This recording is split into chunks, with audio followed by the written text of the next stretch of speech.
এটা প্রমাণিত হলো যে পশ্চিমবঙ্গে কোনো রকম জাতি প্রথার ব্যাপারটা নেই। ভারতীয় জনতা পার্টি শুভেন্দু অধিকারীরা যতই হিন্দু হিন্দু বলে চিৎকার করুক, আসলে এটা প্রমাণ করে দিল যে হিন্দু মুসলমান এই রাজ্যে সবাই এক।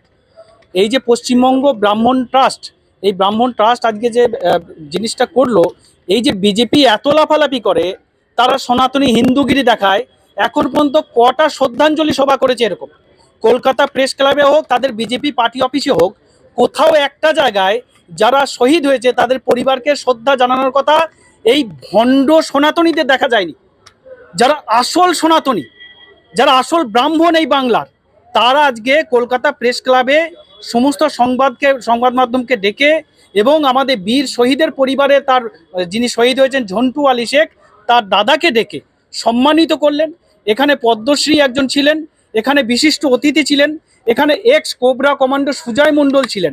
অর্থাৎ বিশিষ্ট সমাজকর্মী যারা, তাদেরকে ডেকে ভারতীয় যারা এখানে শহীদ হয়েছেন তাদের প্রতি শ্রদ্ধাঞ্জলি এই ব্রাহ্মণ ট্রাস্ট, পশ্চিমবঙ্গ ব্রাহ্মণ ট্রাস্ট আজকে এই সম্মান দিয়ে আবার প্রমাণিত করলো, আবার প্রমাণ দিল যে পশ্চিমবঙ্গ রাজ্যে হিন্দু মুসলমান সবাই এক। এখানে কেউ আলাদা নয়। হতে পারে আমি ব্রাহ্মণ, আমি পুজো করি, হতে পারে সে মুসলিম, সে নামাজ পড়ে, হতে পারে সে খ্রিস্টান, সে গির্জাতে যায়, বাইবেল পড়ে, হতেই পারে। কিন্তু এখানে এক জায়গায় আমরা সবাই এক থালায় খাই, একসাথে আমরা চলি, আমরা সবাই হিন্দু মুসলমান ভাই ভাই। তো দর্শক বন্ধু, ভিডিওটা দেখলেন। তো এই ভিডিও থেকে যেটা জানতে পারলাম, ওয়েস্ট বেঙ্গল ব্রাহ্মণ ট্রাস্ট সংগঠন একটা ঐক্যবদ্ধের ডাক দিয়েছে, ঠিক আছে।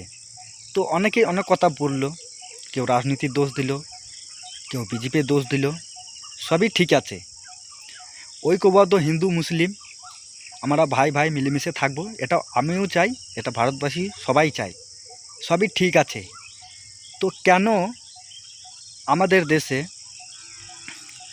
যে হামলাটা হলো, পেহেলগাঁও হামলা, 26 জন মারা গেল, বেছে বেছে হিন্দুদেরকে মারা হলো, কেন মারা হলো এর উত্তর আমি এই সংগঠনের কাছ থেকে চাই, এই ব্রাহ্মণ সংগঠনের কাছ থেকে আমি উত্তর চাই। কেন মারা হলো, বা মারা যখন হলো তাহলে মারা যাবার পর কেন এই ব্রাহ্মণ সমাজ রাস্তায় নামেনি? কেন কেন সভা মঞ্চ তৈরি করে এর প্রতিবাদ জানালো না? কেন জানালো না?